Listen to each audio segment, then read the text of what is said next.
예. 오늘은 그 마라나타라는 제목으로 말씀을 좀 나누면 좋을 것 같습니다. 마라나타라는 말의 뜻은 잘 아시죠? 예.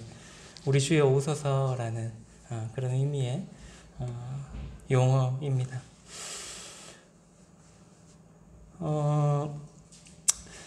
이게 우리나라의 24절기의 그 사진입니다. 이제 지금 이제 지난 게 이제 입동까지 지났고요. 이제 좀 있으면 11월 22일이 이제 소설, 그 다음에 12월 7일이 대설, 이렇게 동지, 소환에 이렇게 넘어가게 됩니다. 이 음력의 날짜들 이렇게 보면서 이런 또 절기들을 보면서 느끼는 부분이 참 조상들이 지혜롭다라는 생각이 듭니다. 왜냐하면 입동이 되면 지금 가을이잖아요. 얼마 전에 입동이 지났거든요. 입동이 11월 8일이었는데 그 시점이 지나면 뭔가 겨울의 정취가 서서히 이렇게 느껴지는 것 같고요. 또 이제 뭐 경칩이 보통 이제 개구리가 눈을 뜨는 그때라고 하는데 3월 6일 이쯤이 지나면 이제 뭔가 봄의 기운들이 우리가 느껴지게 되는 그런 것들을 이렇게 느낄 수가 있습니다. 조금은 좀 이르다라는 생각이 들지만, 예를 들면 입추 같은 경우는 8월 8일이었거든 올해. 근데 이제 그런 이제 시점들이 지나게 되면 이제 이 부분들은 대부분 옛날에 농사를 짓기 위해서 이런 절기들을 정하고 이제 관리를 하고 했던 부분들인데, 어쨌든 이러한 절기에 맞게 계절들이 바뀌고 날씨가 또 찾아오고 하는 그런 것들을 볼 수가 있습니다. 그래서 우리가 이제 이런 음력의 절기들이나 음력의 날짜들을 이렇게 보면 이제 좀 추워지겠네, 이제 뭘 해야겠네, 이런 생각들을 할 수가 있게 된다라고 생각을 합니다. 예수님께서 이제 마태복음에서 제자들이 예수님께서 이제 성전이 이제 허물어질 거다라는 얘기를 했을 때 제자들이 묻게 되죠. 마태복음 24장에서 그런 일이 언제 있겠습니까? 라고 물었을 때 예수님께서 어떠한 일이 있고 어떠한 일이 있고 이런 얘기들을 하십니다. 이제 지진도 있고 뭐 큰 재난도 있고 뭐 그런 얘기들을 하시면서 이제 마태복음에 이런 말씀을 하셨죠. 32절에서 33절의 말씀에 보면, 무화과 나무의 비유를 배우라. 그 가지가 연하여지고 잎사귀를 내면 여름이 가까운 줄을 아나니, 이와 같이 너희도 이 모든 일을 보거든 인자가 가까이 곧 문 앞에 이른 줄 알라라고 이제 말씀을 하셨습니다. 우리나라는 지금은 무화과 나무를 열매를 재배를 하는데 원래 우리나라에서 재배하는 나무는 아니죠. 근데 이제 이스라엘에 많이 있는 그 무화과 나무에 비유를 하셔서, 그 가지가 연하여지고 잎사귀를 내게 되면 여름이 가까운다, 그걸 다 알지 않냐. 그런 것처럼 이제 인자가 가까이 곧 문 앞에 이를 때 이제 징조에 대해서 말씀을 하시면서 그것을 준비할 필요가 있음을 이제 말씀을 하고 있습니다. 성경에서 이러한 이제 예수님께서 다시 오심에 대한 그런 여러 가지 시간표들이 있죠. 그게 구약에도 있고 이제 신약에 이제 앞으로 이루어질 일들에 대한 그런 예언의 말씀이 있습니다. 일반적으로 이제 이 성경과 다른 많은 종교의 그런 경전들이 있지 않습니까? 그런 것과의 가장 큰 차이는 예언과 성취의 차이입니다. 그 어떤 다른 그런 종교의 경전에서도 언제 뭐가 될 거다, 근데 실제로 역사에서 그게 이루어졌다라는 것들을 찾아볼 수가 없는데, 성경만큼은 언제 이런 일들이 일어날 거라는 그 예언의 말씀들이 실제 우리의 역사 가운데서 일어나고 있음을 우리가 살펴볼 수가 있다라는 것입니다. 이런 성경의 이제 예언의 말씀에는 그 중심에는 항상 이스라엘 백성들이 이제 포함되어져 있다라는 것을 기억하시면 좋을 것 같고요. 그래서 이제 이스라엘의 현재의 상황들을 이렇게 살펴보면 지금 하나님의 시계가 어디까지 왔다라는 것들을 이제 추측해 볼 수가 있게 된다라고 생각이 듭니다. 그래서 오늘은 그 다니엘서 말씀을 좀 살펴보면 좋을 것 같고요. 다니엘서 말씀을 통해서 이제 예수님께서 다시 오심에 대한 그런 구약의 예언의 말씀, 이스라엘에게 물론 적용되는 말씀입니다만은 그 구약의 예언의 말씀들을 좀 살펴보면은 좋을 것 같습니다. 먼저 이제 그 마지막 때에 대한 여러 가지 견해들이 있는데 그걸 먼저 좀 살펴보고 가면 좋을 것 같은데요. 일반적으로 이제 무천년설, 그다음 후천년설, 전천년설에 대해서 이제 신학적으로 이렇게 얘기를 합니다. 무천년설은 이제 천년이라는 이 시간을 실질적인 시간으로 보지 않습니다. 그래서 약간 영해를 한다고 하죠. 영적으로 해석을 해서 이제 그리스도의 초림부터 해서 재림까지의 기간 전체를 이 천년 왕국이라고 표현되는 천년의 시간으로 이렇게 여깁니다. 그렇게 해석을 하고요. 그래서 이제 이 성경에서 천년의 시간이라고 표현하는 그 시간을 상징적인 시기로서 이렇게 말을 하고, 성경에 나오는 이제 첫째 부활이라든가 뭐 무적행이라든가 이런 부분들을 이제 뭐 영적 부활로 해석한다든가 뭐 억압의 상태로 해석한다든가 그런 식으로 이제 해석을 하는 게 이제 무천년설이다라고 이렇게 간단하게 살펴보면 좋을 것 같고요. 그 다음에는 이제 후천년설입니다. 그래서 이제 이 후천년설이라는 거는 뭐 그림을 좀 참고하시면 좋을 것 같긴 한데요. 성경에 이제 천년 왕국이라는 이런 그런 왕의 나라에 대한 얘기들이 나오는데, 그게 이제 그리스도의 재림 이전에 있을 복음의 황금 시대를 그냥 천년 왕국이다라고 이렇게 분별을 하는 것이 후천년설입니다. 그래서 지금이 어떻게 보면은 천년 왕국 시대 중에 있다라고 이렇게 보는 관점이지요. 그래서 이제 천년 왕국이 이제 현재의 세계와 본질적으로 동일하지만은 점진적으로 이제 인간의 악이 감소해 가게 되고 복음이 막 전파되면서 이 세상이 점점점 선해질 거다라는 견해가 이제 후천년설이다라고 보시면 될 것 같습니다. 그래서 이제 천년 왕국이 그리스도의 재림보다 앞에 있는 거. 원래는 우리가 저희 모임에서 믿고 있는 거는 그리스도의 재림이 있고 천년왕국이 있을 거다라고 믿고 있습니다만, 반대로 이제 후천년설은 천년왕국의 시대가 먼저 있고 그다음 그리스도의 재림과 심판이 있을 것을 말하는 것이 이 후천년설이다라고 보시면 될 것 같습니다. 그래서 이 설의 제일 중요한 부분들은 점차 이 세상이 복음으로써 선해져 간다라는 전제로 봐야 되기 때문에 저희는 이 분별을 따르고 있지는 않습니다. 그리고 마지막으로 이제 전천년설이 있습니다. 전천년설은 이제 역사적인 전천년설과 이제 세대적인 전천년설로 이렇게 나눌 수가 있게 되고요. 저희는 뭐 결론적으로 뭐 아시다시피 세대적 전천년설을 따르고 있습니다. 먼저는 이제 역사적인 전천년설인데, 역사적인 전천년설은 주 예수님의 지상재림 후에 이제 가시적인 천년왕국이 있을 것은 믿고 있습니다. 근데 이제 주 예수님의 재림의 이전에 휴거에 대한 부분들은 이제 빠져 있는 부분이 이 역사적인 전천년설입니다. 그래서 성도의 휴거를 인정하지 않는 부분이 이런 설이다라고 보시면 될 것 같고요.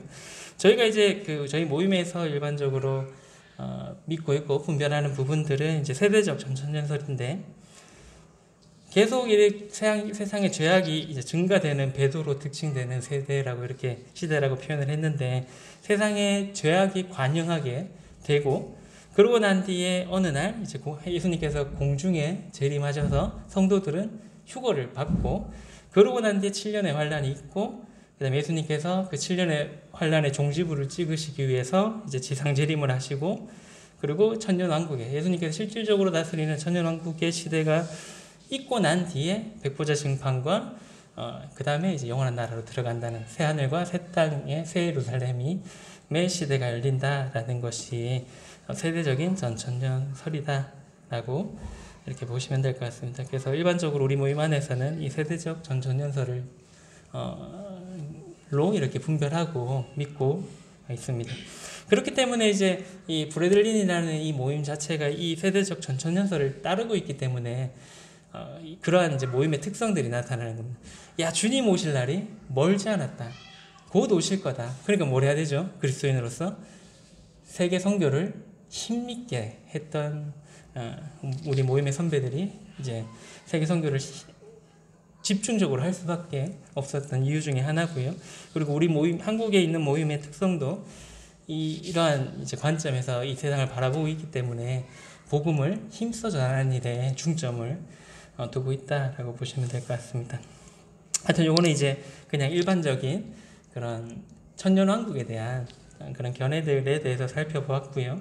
그 다음에 이제 70일에 대한 부분들을 살펴보면 좋을 것 같은데, 70일에 대한 예언은 다니엘서 9장에 나옵니다. 24절에서 27절까지의 말씀에 나오고요. 이제 가브리엘 천사가 하나님께 보내셔서 가브리엘 천사를 통해서 이제 다니엘에게 이 70일의 예언에 대해서 이제 설명을 해주는 장면이 나오게 됩니다. 요 이전에 이제 다니엘이 먼저 회개의 기도를 하죠. 어느 날 다니엘이 말씀을 읽는데, 9장에 이제 초반에 나오는 이야기들은 말씀을 읽는데, 이걸 말씀을 에레미야서를 읽다 보니까 자신들이 이렇게 포로로 잡혀온 이 처지가 된 이유가 조상들의 죄 때문이었거나 라는 걸 발견하게 되었고요. 그 다음 두 번째로 발견했던 게 70년 이후에 하나님께서 회복하신다라는 이 말씀을 본 겁니다. 그래서 다니엘이 그걸 보고 이게 우리의 죄 때문이었구나 하면서 조상들의 죄와 자신의 민족의 죄와 자신의 죄까지 하나님 앞에 이렇게 회개하는 기도를 드리게 되고, 그러고 난 뒤에 이제 하나님께서 가브리엘을 보내셔서 이 70일의 예언들을 보여주셨다라고 생각하시면 될 것 같습니다. 70일의 예언의 대상이 24절에 나오는데요. 24절에 보시면 내 백성과 내 거룩한 성을 위하여 이른 이래를 기한으로 정하였나니 허물이 그치며 죄가 끝나며 죄악이 용서되며 영원한 의가 드러나며 환상과 예언이 응하며 또 지극히 거룩한 이가 기름 부음을 받으리라. 이 70일의 예언의 대상은 내 백성과 내 거룩한 성입니다. 그래서 내 백성은 이스라엘 백성들을 얘기를 하고요. 내 거룩한 성은 예루살렘을 얘기한다라고 보시면 될 것 같습니다. 그래서 이 내 백성과 내 거룩한 성을 위해서 이러한 기한을 정하셨다라고 말씀을 하고 있고요. BC 605년에 바벨론 제국의 가장 강력했던 왕이 누구였나요? 느부갓네살 왕이 있었습니다. 그래서 그 느부갓네살 왕이 고대 근동의 패권을 장악을 했죠. 물론 이런 얘기들도 다 다니엘서에 예언되어져 있는 말씀입니다. 그래서 이제 이 근동의 패권을 놓고 이제 이집트와 전쟁을 하는데, 그 전쟁이 이제 갈그미스 전투라고 해서 전쟁을 이제 크게 하게 되고요. 그리고 그 전쟁에서 이제 느부갓네살이 이기게 되면서 주변 국가들을 정복하고 또 유다 왕국까지 이렇게 쳐들어가서 이집트가 세웠던 그 당시 왕이었던 여호야김을 이제 굴복시키고 난 뒤에 거기에 이제 귀족들과 왕족들을 잡아서 바벨론으로 이제 포로로 끌고 가게 됩니다. 그게 이제 1차 포로 사건이고요. 그때 이제 다니엘도 거기에 포함이 돼서 이제 포로로서 잡혀가게 되는 이야기들이 나옵니다. 그래서 이제 하나님께서는 바벨론에 끌려가는 유대 백성들에게 선지자 에레미야를 통해서 이렇게 예언을 하셨죠. 에레미야 29장 10절에서 11절까지의 말씀을 보시면 여호와께서 이와 같이 말씀하시니라. 바벨론에서 70년이 차면 내가 너희를 돌보고 나의 선한 말을 너희에게 성취하여 너희를 이곳으로 돌아오게 하리라. 여호와의 말씀이니라. 너희를 향한 나의 생각을 내가 아나니 평안이요 재앙이 아니니라.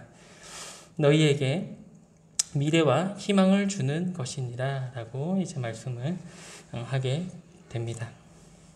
그래서 이제 하나님께서 유다의 70년의 바벨론 포로 생활이 끝나게 되면 예루살렘으로 다시 돌아올 수 있게 해주겠다라고 이제 약속을 하게 되고, 아까 말씀드렸던 것처럼 다니엘이 이 말씀을 읽고 난 뒤에 철저하게 하나님 앞에서 다시 자신들의 죄를 이렇게 고백을 하게 되는 장면들이 나오게 됩니다. 그게 9장 1절에서 19절까지 나오는 다니엘의 기도의 내용들이 나오거든요. 그런 부분들은 나중에 한번 돌아가셔서 한번 읽어보시면 좋을 것 같습니다. 그때 이제 하나님께서 이 70일에 대한 예언의 말씀을 다니엘에게 하셨다고 말씀드렸는데, 이 71의 의미에 대해서 한번 먼저 생각해 보면 좋을 것 같은데요. 70일이라는 것은 원문에는 70의 7이라고 기록이 되어 있다라고 합니다. 그래서 이제 여기 쓰이는 히브리어가 샤부아라는 단어인데, 이게 명확하게 7일인지 7년인지가 구분되는 단어가 아닙니다. 그냥 7일을 쓸 때도 샤부아를 쓰고 7년을 쓸 때도 샤부아를 쓴다라고 합니다. 그래서 이제 이게 7일인지 7년인지를 판단하기 위해서는 본문의 내용들을 보고 아, 이게 7년이구나, 7일이구나, 이런 것들을 알 수가 있게 된다라고 볼 수 있습니다. 이제 뒤에서 이제 좀 더 살펴보겠습니다만 9장 27절의 말씀에 보았을 때 이제 한일에 마지막 일에 환란이 있을 것을 얘기를 하거든요. 그런 부분들이 이제 요한계시록 13장에 나오는 7년 대환란의 내용들과 이렇게 조화를 이루고 있기 때문에 우리는 이 이래를 7년을 의미하는 것으로 이제 분별을 하고 있습니다. 그래서 이제 70일이라는 것은 70배 이제 7년을 곱한 490년이다 라고 우리가 일반적으로 그렇게 분별을 하고 있습니다. 그래서 70일이라는 것은 490년으로서 이제 이스라엘 백성에 대한 하나님의 특별한 섭리와 그런 경륜이 펼쳐지는 시간을 다니엘을 통해서 이스라엘 백성들에게 먼저 알려주었다라고 생각하시면 될 것 같습니다. 그리고 이제 7일로 해석하기가 좀 어려운 부분이 7일로 해석하게 되면은 70의 7일이니까 490일입니다. 근데 이 다니엘의 예언들을 보았을 때 성취되는 것들을 우리가 생각해 보았을 때 490일 만에 그 모든 일들이 성취되기는 무리가 있기 때문에 우리가 보통 7년으로 분별하는 것이 맞다라고 보고 있는 것입니다. 70일의 이제 출발점, 시작점에 대해서 한번 잠깐 살펴보면 좋을 것 같은데요. 25절의 말씀에 보면 그러므로 너는 깨달아 알지니라 예루살렘을 중건하라는 영이 날 때부터 기름 부음을 받은 자 곧 왕이 일어날 나기까지 7이레와 62이레가 지날 것이요 그 곤란한 동안에 성이 중건되어 광장과 거리가 세워질 것이며 라고 이렇게 기록되어져 있습니다. 이제 71회가 시작되는 시점은 25절에 나오는 것처럼 예루살렘을 중건하라는 영이 날 때가 71회의 이제 시작점이다라고 볼 수가 있겠습니다. 이스라엘 역사상의 포로 시대에 내려진 몇 가지 영들이 있습니다. 어떤 영들이 있나요? 첫 번째가 누구의 영이 있었나요? 페르시아 제국의 고레스 왕이 내렸던 영이 있습니다. 그게 뭔가요? 성전을 다시 지어라 했던 고레스 왕의 BC 539년에 내렸던 조서가 있고요. 두 번째는 이제 페르시아 제국의 아닥사스다 왕이 에스라에게 내렸던 것인데 BC 457년에 내려진 조서였습니다. 이 조서의 내용은 유대인들이 에스라와 함께 귀환할 것과 이제 성전 제사를 회복하라라는 내용의 조서가 이제 내려졌던 것을 살펴볼 수가 있고요. 마지막 조서는 우리가 잘 알고 있는 것처럼 느헤미야 2장에 나오는 느헤미야를 통해서 아닥사스다 왕이 이제 내려졌던 그런 조서인데 예루살렘 성을 다시 세우고 이제 성벽과 성문을 다시 세우라는 그러한 이제 완전히 이스라엘 예루살렘의 성들을 회복할 것에 대한 조서가 내려졌음을 볼 수가 있습니다. 그래서 이제 70일의 시작점은 이제 이 아닥사스다 왕이 느헤미야를 통해서 내려졌던 그 조서다라고 볼 수가 있겠고요. 아닥사스다 왕은 그 BC 465년에 왕으로 주기를 했고요. 이제 그의 통치가 20년 그의 이제 20년 통치가 주전 BC 445년 7월인데 이제 BC 445년 7월 이후에 니산월이라고 이렇게 표현되어 있습니다. 거기에 이제 주전 444년 3월 5일이 이제 그의 통치가 끝나기 전인데 바로 이 25절에 나오는 예루살렘을 중건하는 영이 내려졌던 그날이 이제 70일의 시작점이다라고 생각하시면 좋을 것 같습니다. 그리고 이제 69일에가 이제 성취되는 시점에 대해서도 기록을 하고 있는데요. 계속해서 25절의 말씀해 보시면 영이 날 때부터 아까 중건하라는 영이 날 때부터 기름 부음을 받은 자 곧 왕이 일어나기까지 이제 7이레와 62이레가 지나게 될 거다라는 이제 예언을 하고 있습니다. 여기 이제 기름 부음 받은 자는 누구를 가리키겠습니까? 예수님을 이제 예수 그리스도를 가리키고 있습니다. 그래서 이제 이 예언이 성취되었다라면은 시작점이었던 이제 아닥사스다 왕의 예루살렘을 중건하라는 영이 내려졌던 BC 444년 후부터 69일의 이후인 이제 즉 483년 이후에 기름 부음을 받은 자 곧 그 왕인 예수님께서 일어나야 된다라는 것이죠. 그래서 우리가 계속해서 한번 살펴보면요. 이제 성경을 이제 해석할 때 여러 가지 이제 부분들을 고려를 해야 되는데 이 복음주의 학자였던 그 로버트 앤더슨이라는 분이 이제 69일에가 483년인 것은 맞는데 그거를 우리가 일반적으로 생각하는 태양력으로 1년을 365일로 보는 태양력으로 해석하면은 안 된다라고 이렇게 분별을 했습니다. 그래서 이 469일에 대한 시간을 유대인력으로 보는 게 맞다라고 이제 말을 했고요. 유대인력은 이제 1년이 360일입니다. 그래서 이제 이 360일을 곱하면 이제 총 일수가 17,388일이 되고요. 그리고 이제 이것을 다시 우리가 사용하는 태양력으로 365일을 나눌 때 실질적인 우리 역사에서 일어난 시점들을 비교해서 살펴볼 수 있다라고 이렇게 분별을 했습니다. 그래서 이제 이걸 나누게 되면은 365일도 우리가 1년에 365일로 계산합니다만은 365가 딱 떨어지진 않잖아요. 그래서 이제 윤달을 만들어서 이 뒤에 나오는 소수점 365.242를 다시 채웁니다. 4년에 한 번씩 윤달을 넣음으로 인해서 그 시간을 줄이는데, 그래서 이제 17,388일을 365.242로 나누면 476.0677년. 그래서 우리의 태양력으로 봤을 때 이제 476년 25일이 지난 후에 그 왕이 일어나야 된다라고 이렇게 분별을 한 것을 봤습니다.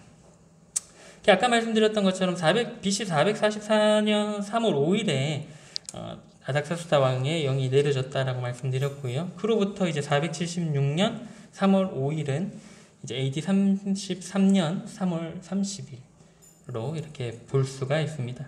그래서 이날이 이제 바로 기름 부은 자가 일어나는 날, 바로 예수님께서 예루살렘에 입성하시는 그날이다라고 보통 보고 있습니다. 그리고 난 뒤에 이제 예수님께서 그 이후에 6월절에 십자가에 달리시게 되는 그런 사건이 있었다라고 볼 수가 있습니다.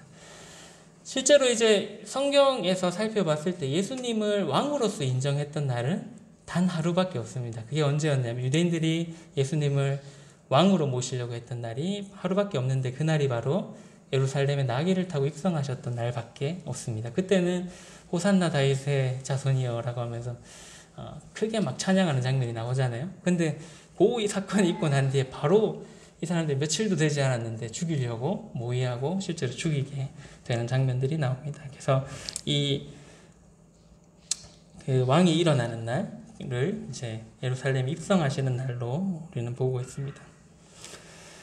그 다음에 이제 그 이후에 그리스도의 죽음이 있게 되는데요. 말씀 보시면 그러므로 너는 깨달아 알지니라 예루살렘을 중고라는 영이 날 때부터 기름 부음을 받은 자 곧 왕이 일어나기까지 7일에와 62일에가 지날 것이요 그 곤란한 동안에 성이 중건되어 광장과 거리가 세워질 것이며 62일 후에 기름 부음을 받은 자가 끊어져 없어질 것이며 장차 한 왕의 백성이 와서 이렇게 쭉 이렇게 말씀들이 나오게 됩니다. 그래서 그러한 일들, 왕으로 세워지는 일이 있고 난 뒤에 이제 끊어져 없어지게 될 거다라는 표현을 하면서 예수님께서 배척당하고 돌아가시게 될 그러한 일들을 이제 함께 예언되어져 있습니다. 그래서 이제 69일의 그 사건들이 있게 되고 그 이후에 이제 어떠한 일들이 있는지 그 뒤에 계속 말씀 읽어보면 끊어지기 없을 것이며 장차 한 왕의 백성이 와서 그 성읍과 성소를 무너뜨리려니와 그의 마지막은 홍수에 휩쓸림 같을 것이며 또 끝까지 전쟁이 있으리니 황폐할 것이 작정되었다라고 이렇게 기록되어져 있고요. 그런 후에 이제 그 성읍과 성소가 무너뜨려진다라고 예수님께서 그 왕이 죽고 난 뒤에 성읍과 성소가 이제 무너지게 될 것을 이제 말씀을 하고 있습니다. 그래서 69일의 이후의 사건들을 생각을 해보면 그리스도가 왕으로서 일단 등장을 해야 되고요. 그 다음 있어야 될 일이 그리스도가 끊어지는, 죽는 그런 일들이 있어야 되고 그 그리스도가 죽게 되면 이 성읍과 성소가 완전히 파괴되는 사건이 있어야 이 다니엘서의 말씀이 이루어졌다라고 볼 수가 있겠습니다. 실제로 이제 그렇게 됐죠. 예수님이 계실 때는 분명히 성전이 있었습니다. 그때 이제 헤롯 대왕이 자신의 그거를 위해서 성전을 더 이제 중축해서 멋있게 만들어 놨죠. 이 유대인들의 지지를 받기 위해서 그렇게 했던 헤롯 성전이 있었는데 그 성전은 분명히 있었고 예배도 드렸던 것을 이제 볼 수가 있습니다. 근데 그러고 난 뒤에 예수님께서 돌아가시고 난 뒤에 예수님이 죽임을 당하고 난 37년 뒤에 이제 로마 제국에 의해서 이 하나님의 성전이 불타게 되고 예루살렘 성이 이제 파괴가 되어서 폐허가 되는 그런 사건들이 일어나게 됩니다. 그래서 이제 이 다니엘서 9장 26절에서 말씀하고 있는 그러한 예언의 말씀이 성취되었다라고 이제 볼 수가 있겠습니다. 이제 마지막 그 70일에 대한 부분인데요. 이제 69일에는 성경적으로 봤을 때 이미 성취되었다라고 우리가 분별을 하고 있습니다. 그래서 이제 마지막 이제 7년의 예언의 시간이 이제 남아 있다라고 볼 수가 있겠는데, 이제 저희 모임의 이제 분별로는 69일에가 지나고 난 뒤에 이제 교회 시대로 들어갔기 때문에 그 교회 시대의 시간에는 이 70일의 시간이 멈췄다라고 우리가 분별을 일반적으로 하고 있습니다. 그래서 교회 시대가 끝이 나게 될 때에 이 마지막 한 일회가 시작되게 될 거다라고 우리는 분별을 하고 있습니다. 마지막 이제 한 일회는 7년 환란기에 대해서 말씀을 하고 있는데, 다니엘서 9장 27절에 말씀해 보시면 그가 장차 많은 사람들과 더불어 한 일회 동안에 언약을 굳게 맺고 그가 그 일회의 절반의 제사와 예물을 금지할 것이며 또 포악하여 가증한 것이 날개를 의지하여 설 것이며 또 이미 정한 종말까지 진노가 황폐하게 하는 자에게 쏟아지리라 하니라 라고 이제 말씀하고 있습니다. 여기에서 이제 나오는 그가라고 하는데, 여기에서 말하는 그는 우리가 일반적으로 적그리스도를 얘기하고 있다라고 분별을 하고 있습니다. 그래서 이제 그 적그리스도가 등장하게 되고, 적그리스도가 어떤 일을 하게 되냐, 많은 사람들과 더불어서 한 일회 동안에 언약을 먼저 맺게 될 것을 이제 말씀을 하고 있는 것입니다. 그래서 이제 우리는 이 말씀을 이제 일반적으로 분별할 때 적그리스도가 등장하게 되고 그 적그리스도가 이제 유대인들의 소망을 이루어주는 그런 역할들을 하지 않겠나라고 보고 있고요. 그 유대인들의 소망이 뭔가요? 성전을 다시 짓고 예배를 다시 회복하는 것이 지금 수많은 유대인들의 꿈이자 목표이자 소망입니다. 그래서 그 소원을 이제 유대인들과 더불어서 언약을 맺어서 그 소원을 이루어주는 역할을 이제 적그리스도가 하게 될 것으로 이제 보고 있습니다. 근데 이제 한 가지 문제가 있죠. 그 소원을 들어주기 위해서 정치적인 문제가 남아 있습니다. 지금 그 유대인들의 성전의 터였다라고 하는 곳에 지금 이슬람의 황금돔이 거기에서 딱 세워져 있습니다. 그래서 실제로 근데 이 황금돔은 1967년 6월달에 1967년에 6.1 전쟁할 때 뺏었습니다. 이슬람 국가들한테 그 돔까지 뺏었던 적이 있습니다. 6일 만에 이겼거든요. 근데 이제 다시 그들한테 돌려줬습니다. 정치적으로 당시에 67년도에 이스라엘은 굉장히 약한 나라였기 때문에 그것들을 감당할 수 없어요. 모든 전 세계 이슬람 국가와의 전쟁이 선포되는 일이었기 때문에 뺏었지만 돌려줬던 사건이 있는데, 어쨌든 그 황금돔을 다시금 뺏어야지만 거기에 성전을 세울 수 있게 되는 그런 정치적인 문제가 현재 남아져 있다라고 봅니다. 근데 요즘에 좀 다른 유대인들이 그런 다른 이렇게 부분들을 얘기를 하는 부분들이 거기는 진짜 성전터가 아니다라는 얘기도 지금 나오고 있고요. 그래서 이제 거기가 아니라 그 앞에가 원래 성전터였다라는 얘기들도 나오고 있어서, 어쨌든 그러한 모든 문제들을 이제 적그리스도가 해결을 해주고 그들을 돕게 되는 일들이 있게 될 것을 말씀을 하고 있는 것입니다.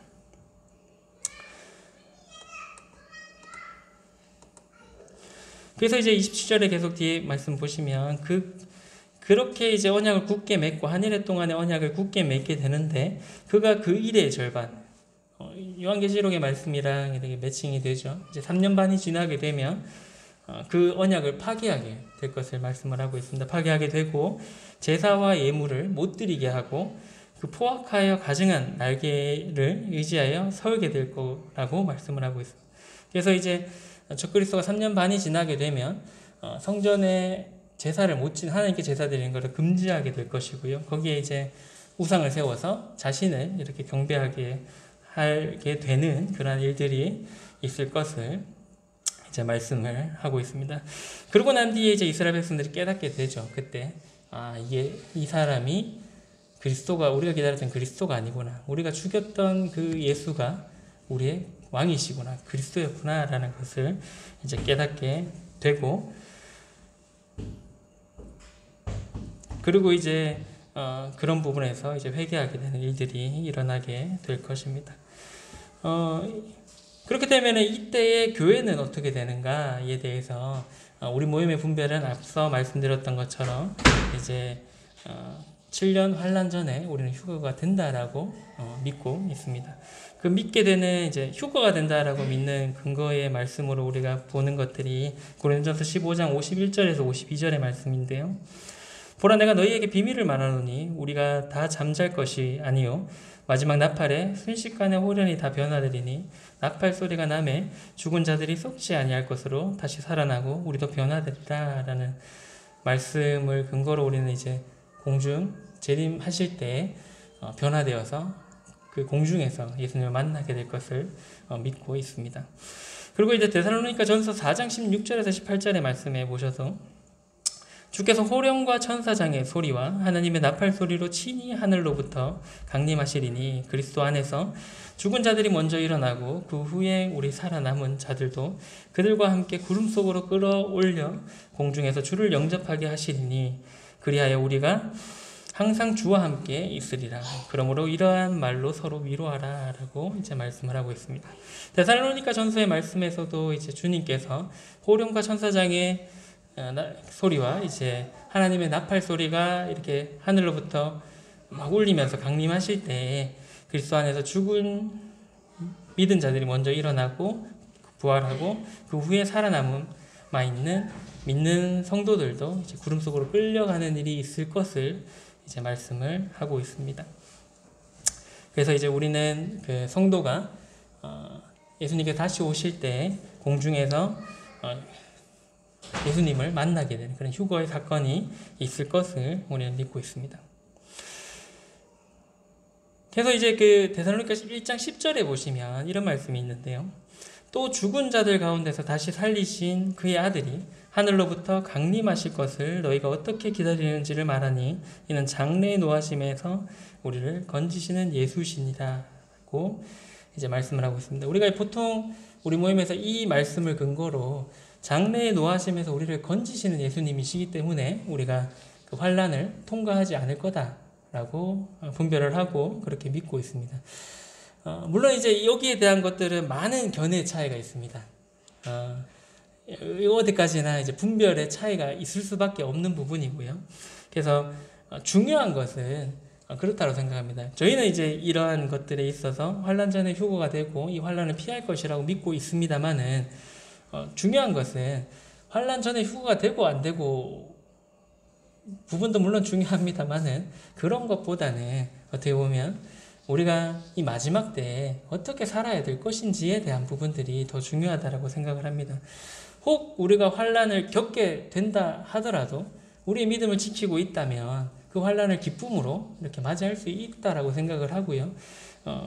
감사하게도 그게 환란을 피할 수 있게 된다면 또 그 감사하는 마음으로 또 하나님 영광 돌릴 수 있다라고 생각을 합니다. 그래서 이 분별에 대해서 우리 모임 안에서도 예전에 계신 형님들도 몇몇 분이 이렇게 분별이 다르신 분들도 있었고 그런 분들이 있었기 때문에 어느 정도 수용을 하고 또 서로가 이런 부분에 있어서 교제를 할 수 있으면 좋겠다는 생각이 듭니다. 하여튼 우리 모임에서는 환란 전에 이 말씀을 근거로 휴거가 된다라고 우리는 믿고 있습니다. 70일의 예언을 간단하게 정리하면 이렇습니다. 아까 말씀드렸던 것처럼 이제 아닥사스다 왕의 칙령 성과 이제 예루살렘 성을 이제 다시 지으라고 중건하라고 칙령을 내렸던 BC 444년 3월 5일이 있고요.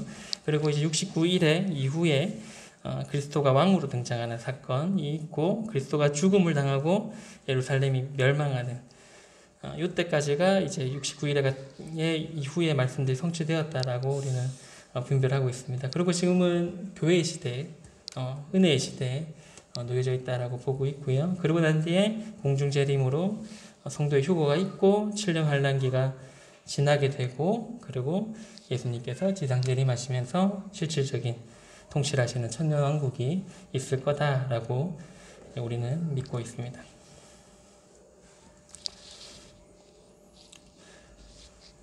예언의 성취에 대한 부분들을 이제 간략하게 이렇게 살펴보면, 아까 말씀드렸던 것처럼 BC 540년경에 다니엘서를 이제 다 기록을 하게 됩니다. 예언을 끝내게 되고요.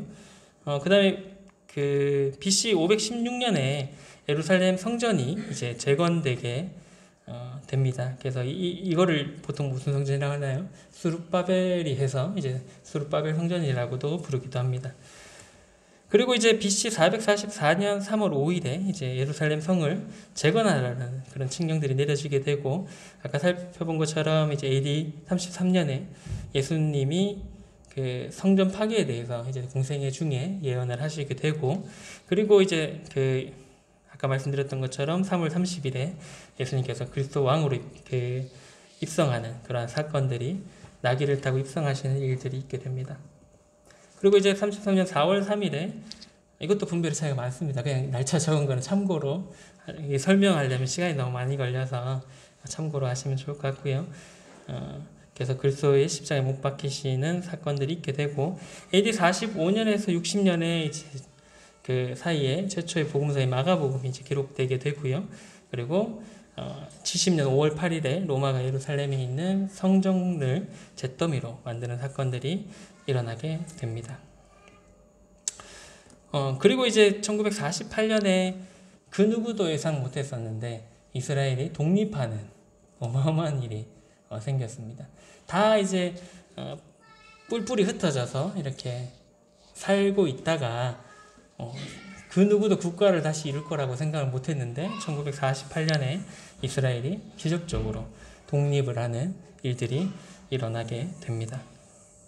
그러고 난 뒤에 67년에 이제 아까 말씀드렸던 이스라엘이 예루살렘을 장악하는 그러한 사건들이 일어나게 되고요. 그다음에 87년에 성전산 연구소가 이제 발족되어서 성전의 기물을 지금 열심히 만들고 있습니다. 그리고 이제 제사장들도 다시 예배를 드릴 수 있도록 교육을 하고 있고요. 그리고 2005년도에는 성전의 설계도를 만들어서 발표도 실제로 했고요. 그 다음에 2017년도에 우리가 술꾼으로 봤던 이 트럼프 대통령이 예루살렘이 이스라엘의 수도다라고 이렇게 선언하는 사건들이 일어나게 되었습니다. 이것도 굉장히 민감한 부분이거든요. 정치적으로 이스라엘의 수도가 예루살렘이다라고 얘기를 하는 것이 굉장히 어려운 일인데, 어쨌든 미국의 트럼프 대통령이 그러한 일까지 현재까지 진행을 하고 있습니다. 그래서 하나님의 그 역사의 시계가 지금도 멈추지 않고 있다라는 것을 보고 있고요. 그래서 이스라엘의 그런 역사의 흐름을 볼 때 예수님께서 언제 오실 날이 머지 않았다라는 것들을 우리가 볼 수가 있습니다. 제3성전이라는 그 영화가 있는데요. 지금 이스라엘이 준비하고 있는 사안들에 대해서 잠깐 한번 보시면 좋을 것 같습니다. 예고편입니다. 본편은 아니고. God gave me such an important part in this time. Go to my people Israel and say to them to build my temple. Oh, but all of these difficulties, okay, but it's still possible. To build a temple on the Temple Mount is much easier than to establish the state of Israel.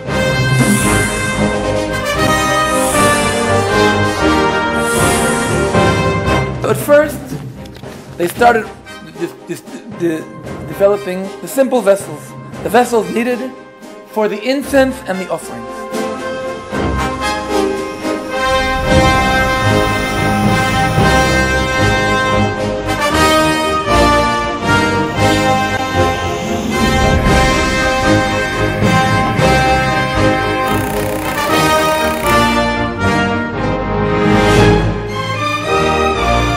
We did something like 7-8 items for the temple.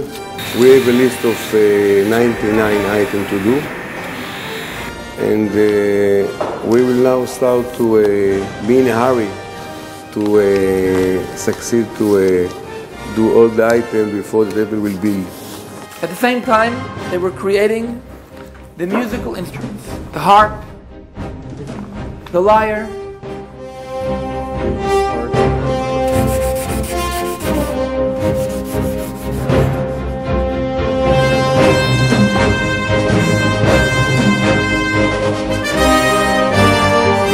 then the vestments.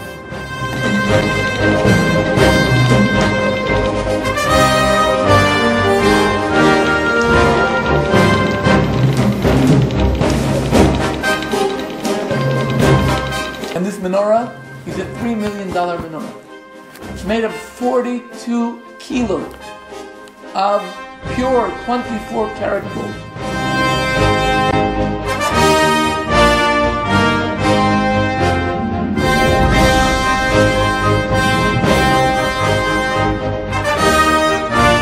And now, the latest project is there's a team of architects who are working on the blueprint.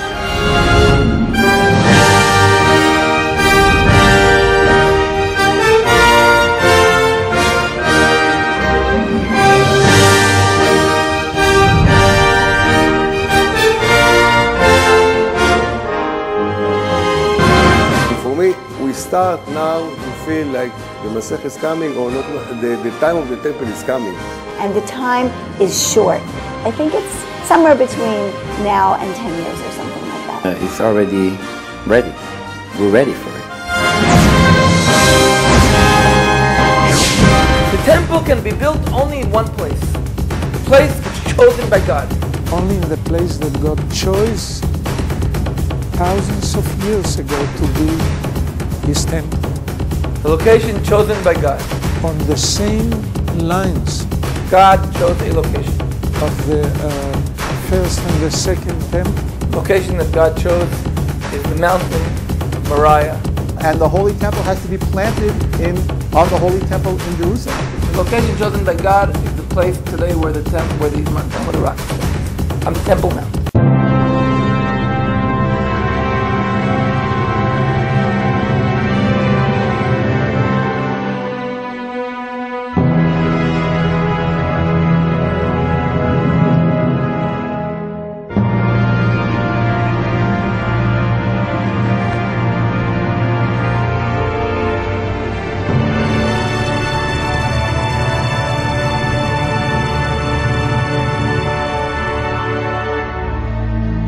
And that issue is not acceptable by many Muslims or many Palestinians or many Arabs. The Dome of the Rock to the Muslims, it's a very holy shrine, very holy place. They think from there where Muhammad ascended to heaven. I believe that the temple will be rebuilt again. I believe the Bible does indicate that they will rebuild the temple. There's no doubt that the temple is going to be built on the Temple Mount. If the circumstances become right, they can accomplish it. If they decide to do it, and if the circumstances were to become right, then they can do it. I mean, the scripture says that there are 9 chapters that we've got to do something with.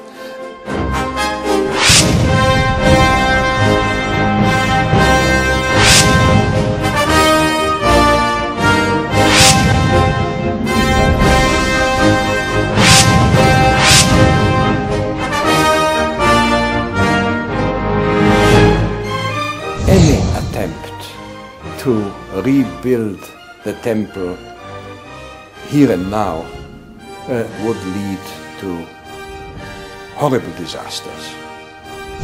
Would lead to a kind of what they call intifada or revolt or maybe war and so on. In the Arab world, in all the Muslim countries, in Pakistan, in Indonesia, in Afghanistan, in Egypt, in Syria, there will be a big movement. Maybe the Islamic Organization Conference, which have 70 countries, might do something more dangerous.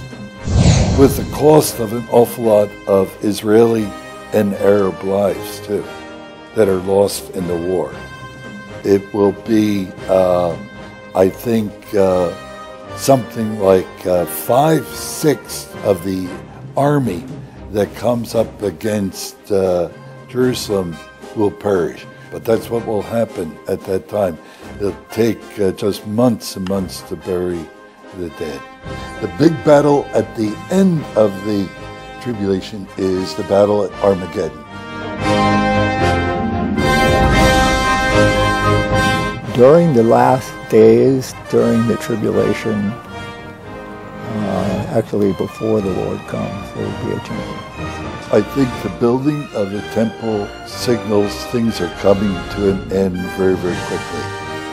And the preparations for it in Israel now are another sign that these things are coming very quickly.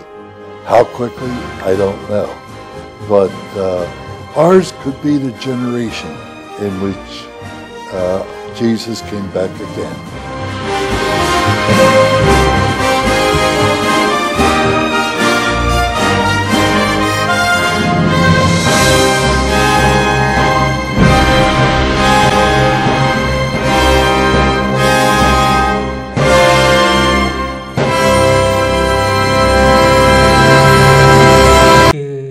어쨌든 이 제3성전에 대한 부분들은 열심히 이스라엘 백성들이 준비하고 있습니다. 그들의 소망이고요. 여기에 아까 인터뷰에 나왔던 것처럼 반드시 이루어질 일이다라고 생각을 합니다. 다니엘서에서 살펴봤듯이 앞으로 이루어져야 될 예언들이 있습니다. 일단은 아까 말씀드렸던 것처럼 첫 번째 적그리스도의 출현이 있어야 되고요. 그 다음에 이제 이스라엘과 이슬람도 아마 포함될 것으로 보통 봅니다. 그래서 이슬람과 이스라엘과 적그리스도의 평화 조약과 그런 성전 건립에 대한 그런 조약들이 이루어지게 될 거고, 그로 인해서 이제 3년 반 앞에 3년 반에는 성전의 재건립과 성전 제사의 회복이 먼저 있을 겁니다. 그리고 이제 일반적으로 이제 7년 환란의 초기에 있을 거라고 보통 분별을 많이 하시는데, 곡과 마곡의 전쟁. 이제 이걸 이제 러시아와 이제 연합국의 전쟁으로 현재 그냥 돌아가는 정세를 봤을 때 그렇게 분별하시는 분들이 많이 있는데 명확하지는 않습니다만은 하여튼 곡과 마곡의 전쟁이 있고, 그 다음에 성전의 제사와 예물을 금지하는 일들, 이제 적그리스도가 본색을 드러내는 일들이 있게 되고, 성전에 우상을 세우고 적그리스도를 경배하게 하고, 그 다음에 이제 아마겟돈 전쟁이 있게 되고, 하나님께서 진노하시면서 예수 그리스도가 지상 강림해서 천년왕국과 이제 새로운 성전을 세우게 되고, 새 예루살렘의 영원한 나라에 들어가게 되는 게 이제 앞으로 이루어져야 될 그러한 예언들입니다. 중요한 것은 이러한 예언들에 대해서 세세하게 설명을 하려면 굉장히 많은 시간들이 필요하고, 또 우리가 한번 듣고 이렇게 잊을 경우들이 너무 많기 때문에 그런 부분들이 중요한 게 아니다라고 생각을 합니다. 베드로서 3장 9절의 말씀에 보면 주의 약속은 어떤 이들이 더디다고 생각하는 것 같이 더딘 것이 아니라 오직 주께서는 너희를 대하여 오래 참으사 아무도 멸망하지 아니하고 다 회개하기에 이르기를 원하시느니라 라고 말씀을 하고 있습니다. 주님의 다시 오심이 굉장히 더딘 것 같이 느껴집니다. 왜냐하면 초대교회 성도들도 주님이 곧 오실 거라고 믿었었거든요. 그게 벌써 2000년 전, 2020년 전에 일이 되어버렸는데 느리다고 생각할 수 있습니다만 실제로 하나님께서는 하나님의 시간에서는 결코 느리지 않다라는 것을 말씀해주고 있습니다. 한 명이라도 더 멸망하지 않고 하나님께로 돌아오기를 지금 참고 기다리신다라고 봤을 때 참 얼마나 감사한 일이지 않겠나라는 생각이 듭니다. 우리가 하나님의 참으신 시간이 더 빨랐다면 구원받지 못해서 멸망받을 수 있는 자들을 지금도 회개하고 돌아오기를 기다리고 계신다는 하나님의 마음을 한번 기억해 보면 좋을 것 같습니다. 그렇다면 우리는 어떻게 살아가야 할까요? 베드로서 3장 11절에서 13절 이렇게 기록되어 있습니다. 이 모든 것이 이렇게 풀어지리니 너희가 어떠한 사람이 되어야 마땅하냐? 거룩한 행실과 경건함으로 하나님의 날이 임하기를 바라보고 간절히 사모하라. 그날에 하늘이 불에 타서 풀어지고 물질이 뜨거운 불에 녹아지려니와 우리는 그의 약속대로 의가 있는 곳인 새하늘과 새 땅을 바라보노라 라고 말씀을 하고 있습니다. 우리는 거룩한 행실과 경건함으로 주님의 다시 오심을 사모함으로 기다려야 된다, 준비해야 된다라고 이제 말씀을 하고 있습니다. 세상은 없어지겠지만 우리는 그의 약속대로 우리에게 허락하신 새하늘과 새 땅에 들어가게 될 것을 우리는 바라보아야 된다라는 것입니다. 근데 지금 많은 그리스도인들이 새하늘과 새 땅을 소망하지 않는 분들이 많은 것 같습니다. 지금의 생활에 만족하고 지금 편하고 지금 좋은데 굳이 새하늘 새 땅이 얼마나 좋은지 잘 모르겠지만 그냥 지금의 삶에 더 충실하게 살아가고 있지 않나라고 생각을 해보게 됩니다. 이스라엘 백성들은 지금도 그 통곡의 벽 앞에서 그리스도가 오시기를 바라고 성전이 다시 세워지기를 계속 기도하고 있습니다. 매일. 근데 우리는 어떤가요? 주님이 다시 오심을 그렇게 바라고 간절히 기도하고 계신가요? 그리고 한 명이라도 아까 보셨던 말씀처럼 한 명이라도 하나님께로 하나님 모르는 그런 영혼들이 구원받기를 간절히 이렇게 기도를 하고 계신가요? 저도 그렇지 않습니다. 그래서 우리가 그런 부분에서 한번 좀 생각해 보면 좋을 것 같아서 준비를 했습니다. 성경에 죽음을 맛보지 않은 몇 명의 인물이 있는데 그 중에 한 명이 창세기에 나오는 에녹입니다. 에녹의 아들이 바로 여기 그 5장 21절에 나오는 것처럼 무드셀라거든요. 무드셀라의 그 이름의 뜻이 심판이 임한다라는 뜻의 이름입니다. 그래서 이제 그 에녹이 그 무드셀라의 이름을 심판이 임한다라고 이렇게 지었던 이유는 하나님으로부터 무드셀라가 죽게 되면 이 땅에 심판이 있을 것에 대해서 이렇게 말씀을 들었습니다. 그래서 그 아들의 이름을 무드셀라라고 짓게 되고요.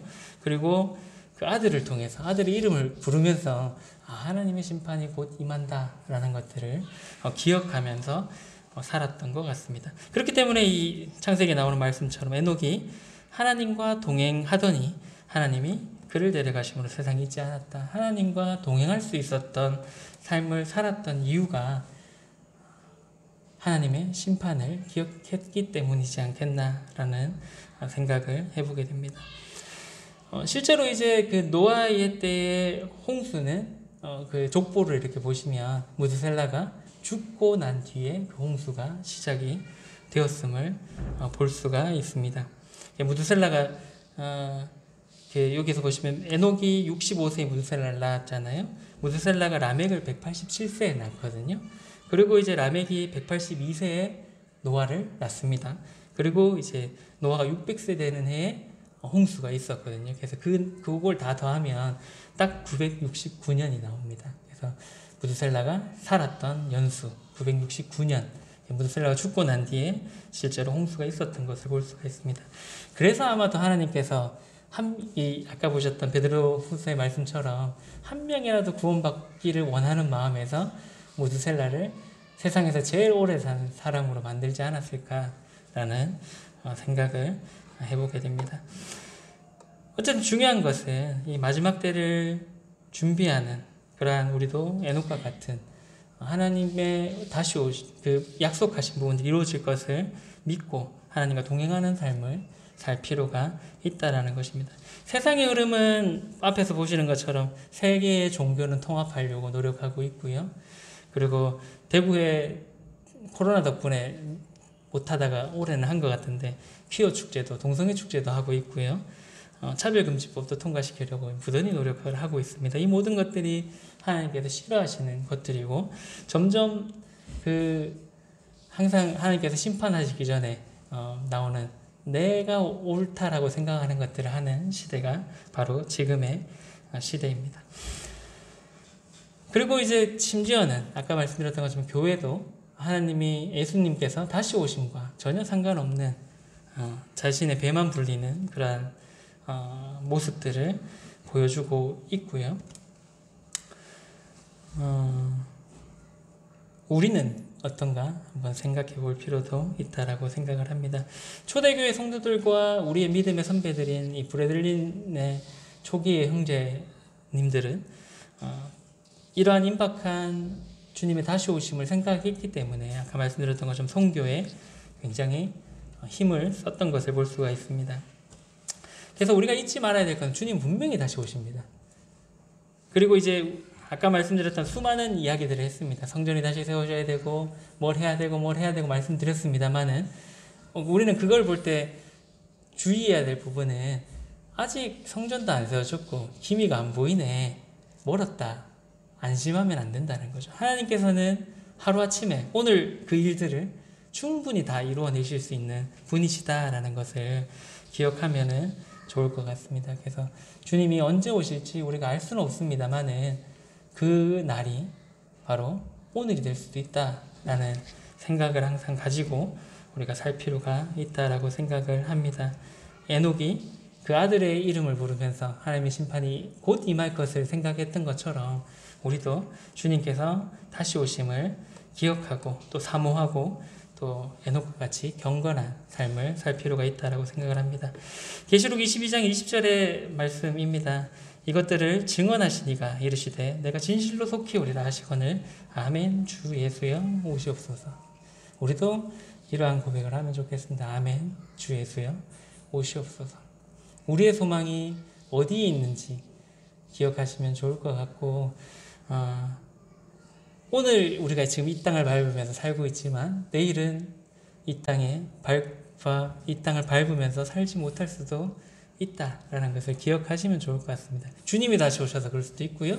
아니면 주님께서 우리를 거두어 가셔서 그럴 수도 있다라고 생각을 합니다. 그래서 이 은혜의 때가 마감되기 전에 우리가 복음을 전하는 일에 힘쓸 필요가 있다라고 생각을 하고 또 우리의 소망을 영원한 하나님의 나라에 두고 그 날을 사모하면서 우리의 관점이 이 땅이 아니라 하나님의 나라에 그 초점들이 맞춰지면 좋을 것 같습니다. 그래서 이제 나중에 주님을 만났을 때 야 잘했다 충성된 종아라는 칭찬을 받는 그런 모두가 되면은 좋을 것 같습니다. 그리고 이제 주님께서 다시 오실 것을 또 믿고 지금 초대교회 성도들이 그랬잖아요. 지금의 상황은 너무 안 좋고 어렵지만 주님 분명히 다시 오실 거기 때문에 그러한 소망을 가지고 기쁨으로 찬양하며 감사함으로 살 수 있었던 것처럼 우리도 그러한 삶을 살았으면 좋겠습니다. 기도하고 마치도록 하겠습니다.